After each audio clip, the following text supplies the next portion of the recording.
At the start of the year, I took a look at Sonic the Hedgehog 1. I said it was a great game that still holds up to this day. Naturally, a sequel was in the works, but here's the thing about the sequel. It was actually developed by Sega's American branch, since Sega Japan was working on Sonic CD, about the only game worth a damn on the Sega CD. Hey, if a kid asks you a question, how can Santa Claus live forever? A good answer would be that he drinks blood. What the fuck? I don't know, are you doing a review on Sonic the Hedgehog 2? Yeah. Oh, cool. Count me in. Well... okay, it is almost Christmas, so I guess I'm gonna hurt. Ladies and gentlemen and others, this is our review of Sonic the Hedgehog 2 for the Sega Genesis.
Sonic the Hedgehog 2 is naturally set sometime after the events of the first game.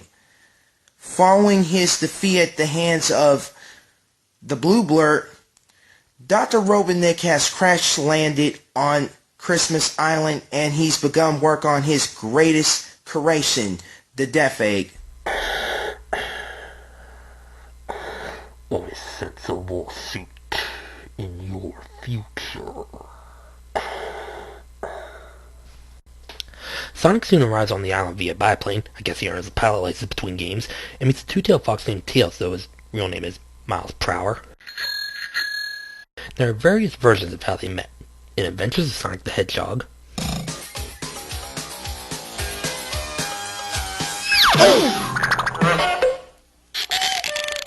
Sorry, mister. Hey, what's the big idea? I just wanted to live with those guys, but they kicked me out. 3:28 a.m. What's your name, Squirt? Promise not to tell anyone? It's Miles. Miles? Yeah, I hate it. in Sonic X,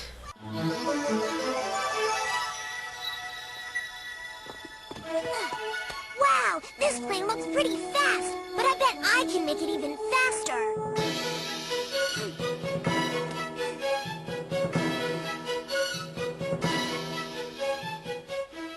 What do you think you're doing?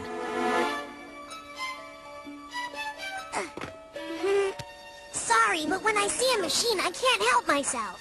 I hope you don't mind I changed the engine to make it faster. I like what you did with the color, too. According to Brain Scratch Comms. Angst. Angst. Fox. Angst. Sadness. Or angst. Oh, a penny. And now it's gone. Look, my penny. That was my penny. Hey, I'm talking to you. I think you heard me. I'm gonna go chase that fucker. My penny. Give me back my penny. It was mine. I saw it first! Hey! You blue fucker. Sonic, your shoes are untied. Stop and tie them. I don't have shoelaces, dipshit. dipshit. Though according to the manual, Tails saw Sonic zoom by and decided to follow him.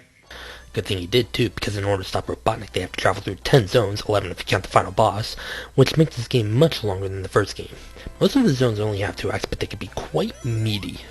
Emerald Hill Zone. Seen it. Chemical Plant Zone.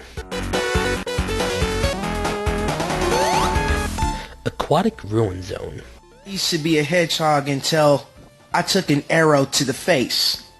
Casino Night Zone. Come on, big money, no whammy. Hilltop Zone. Boring. This is so boring.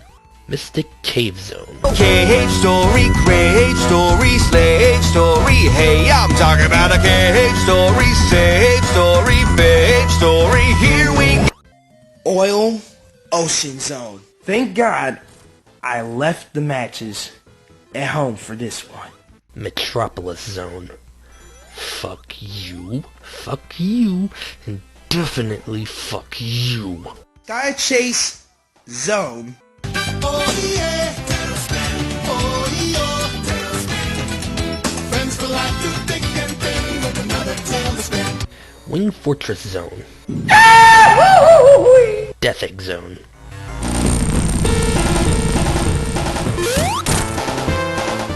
And deep shit. Okay, let's be serious about this. And dude, Emerald Hill Zone is pretty much Green Zone from the last game. It lets you get used to the new controls. More on that later.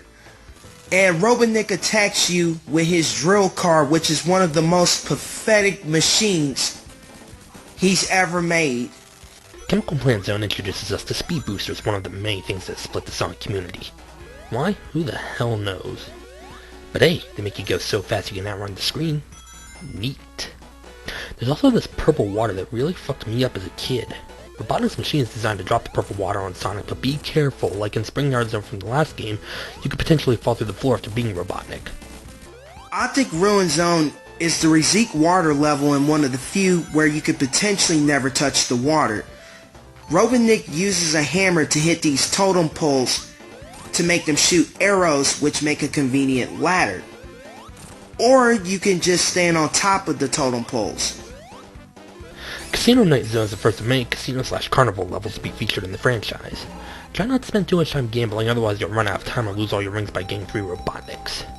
Speaking of Robotnik, his machine has claws that drop bombs. Lame. Hilltop Zone is just a blue Emerald Hill Zone and it's really boring. You will just spend as much time riding gondolas as you will exploring the underground areas. Robotnik's hiding out in the lava with a flamethrower. Try not to fall into the lava. Mystic Cave Zone is my favorite level in the game, but just because it's my favorite doesn't mean that it's not without its fair share of bullshit. Namely, these goddamn fireflies are invincible when they're lit up. Robotnik's machine has drills to cause cave-ins. Just watch out for the stalactites. What can I say about Oil Ocean Zone? Oh, right. Beware the seahorses that will scream you. Bastards. Robotnik's hiding out in the oil, shooting out scorpion tails and firing lasers at our heroes. Metropolis Zone is the longest level in the game. Besides the fact that it's got 3 acts instead of 2, each act can take up to 8 minutes to complete. But wait, there's more. This level is also home to the unholy trinity of Sonic enemies. Asterons, Shellcrackers, and fucking Slicers. Fucking. That's the attitude that keeps a family together. It's not we love each other. Fucking man.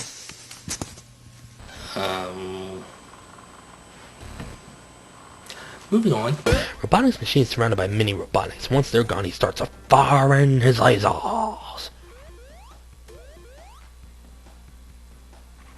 Sky Chase Zone is one of the first of 3 one-act zones and just involves Tails flying the plane with Sonic as the Windwalker. There is no boss fight at the end of this level, but it does directly lead to the next level, Wing Fortress Zone. The plane gets shot down at the start of the level, so Sonic's all on his own. Hope you like bombless pits because you're constantly hovering over one. You don't fight Robotnik directly, just as the laser on these spiked platforms. Robotnik escapes into space with Sonic following it. Oh, look at that, Sonic can breathe in space.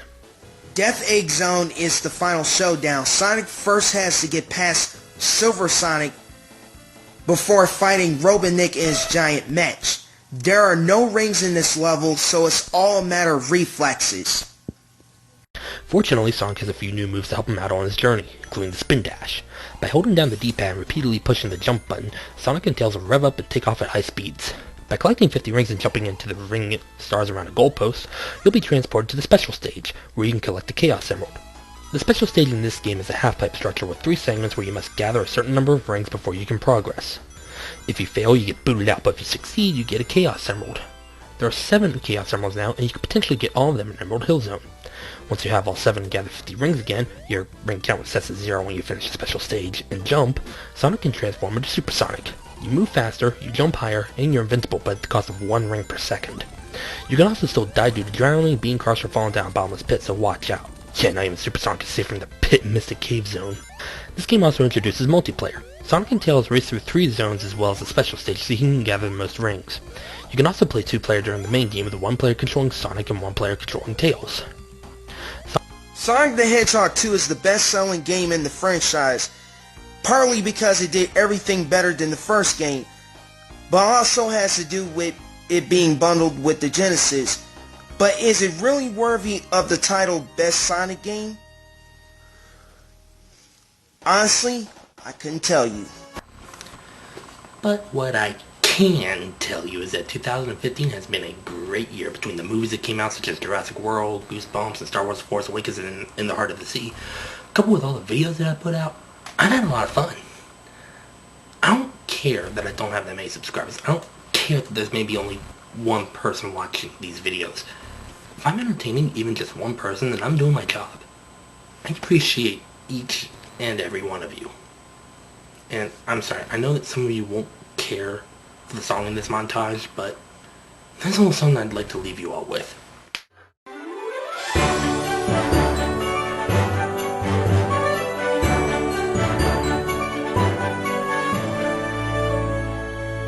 As dawn shines on us every morn, the fire of friendship is reborn, and all the friendships we have made, we cherish in every way.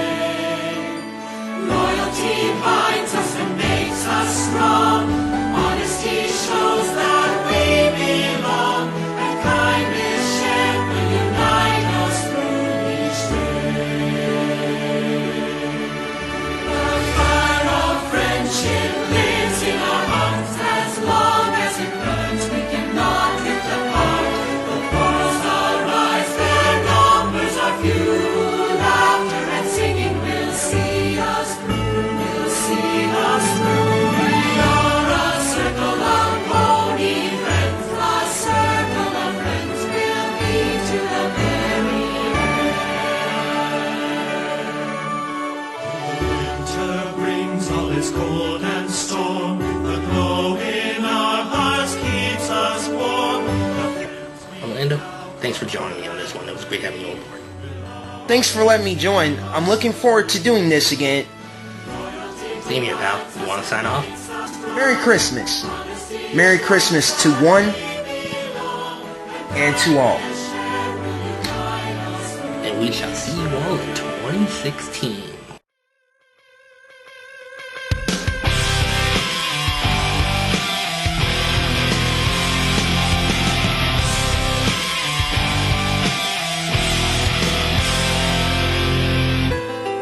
I remember when we used to laugh about nothing at all. It was better than going mad from trying to solve all the problems we're going through.